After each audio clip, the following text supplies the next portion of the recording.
这系列各位观众朋友们，大家好，欢迎您收看藏人行政中央电视台本周土伯特华语新闻节目。本期的新闻要点有：司政圆满结束对印度北部藏人定居点的访问；司政边巴斯人致函悼念美国参议员林赛·格雷厄姆逝世；土伯特人民议会议长出席丹增德勒荣波切英文版新书发布会。欧洲各界持续反对中国民族团结进步促进法，世界各地藏人持续缅怀自焚藏人罗嘎让赞。驻日内瓦代表出席首届牛小波人权奖颁奖典礼。下面请看详细内容。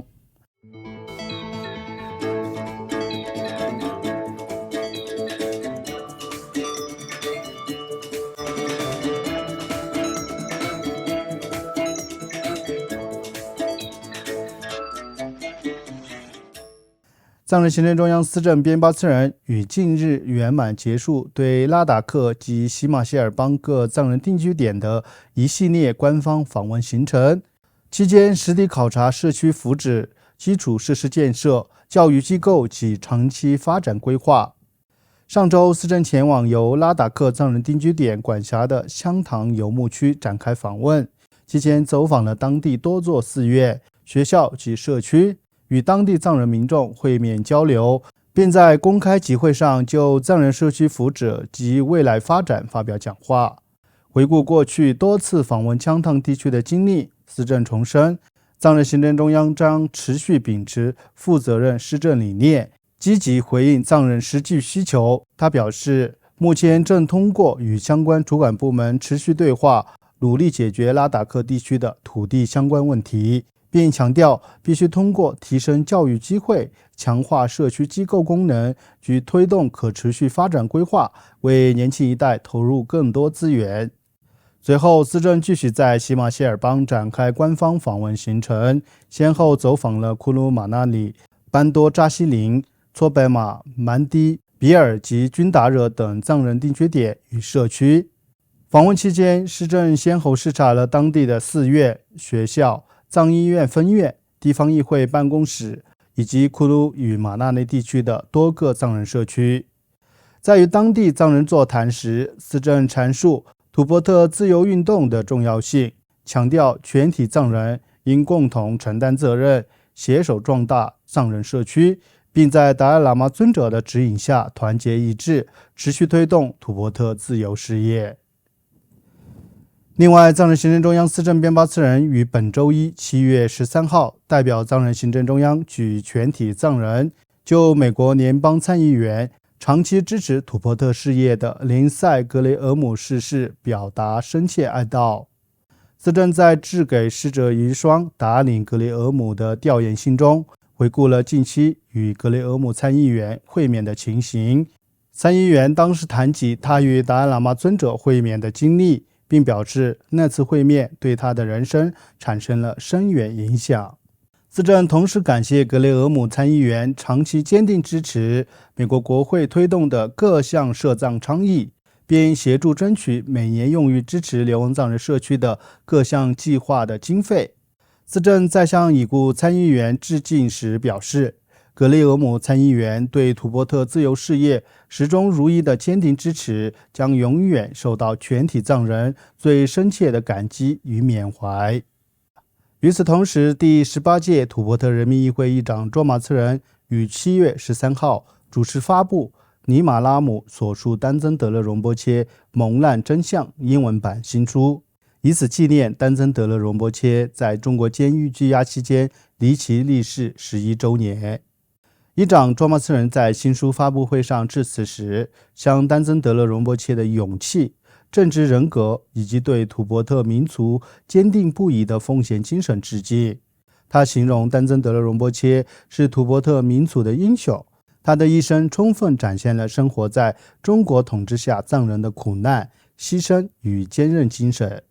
该书由荣波切的侄女尼玛拉姆撰写，并由土伯特民主与人权促进中心翻译成英文，旨在让国际社会更加关注丹增德勒荣波切于2015年在狱中离奇身亡的真相与相关情况。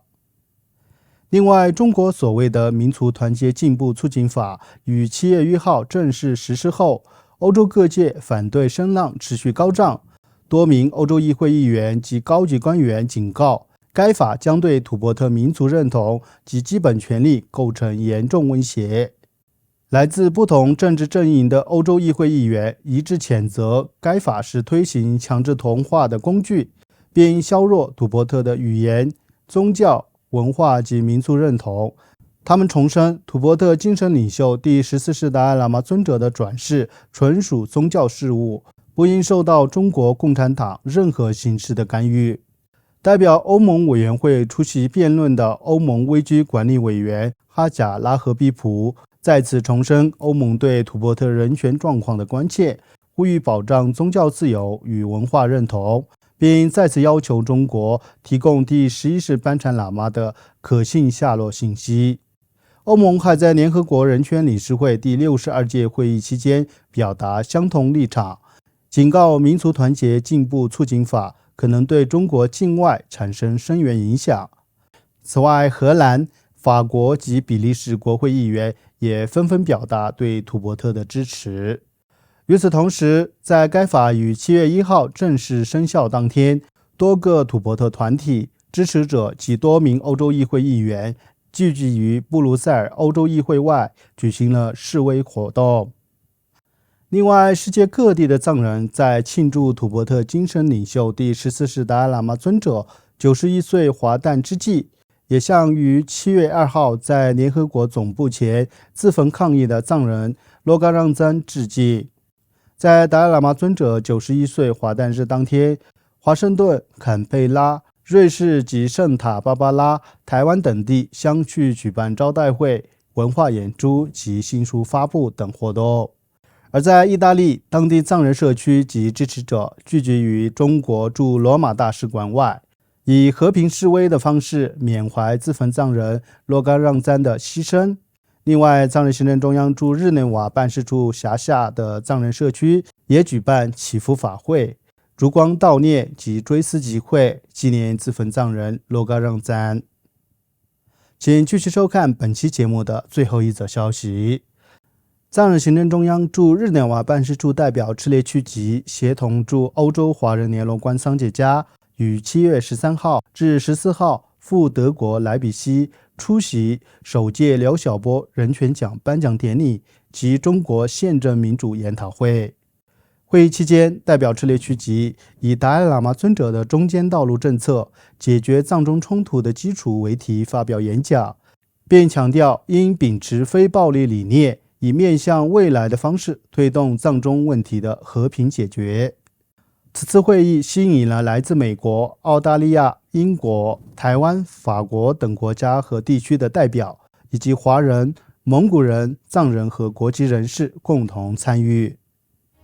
观众朋友们，以上就是本期节目的全部内容。欲了解更多有关土伯特境内外的最新信息，欢迎登录屏幕下方的网址。感谢您的收看，我们下期节目再见。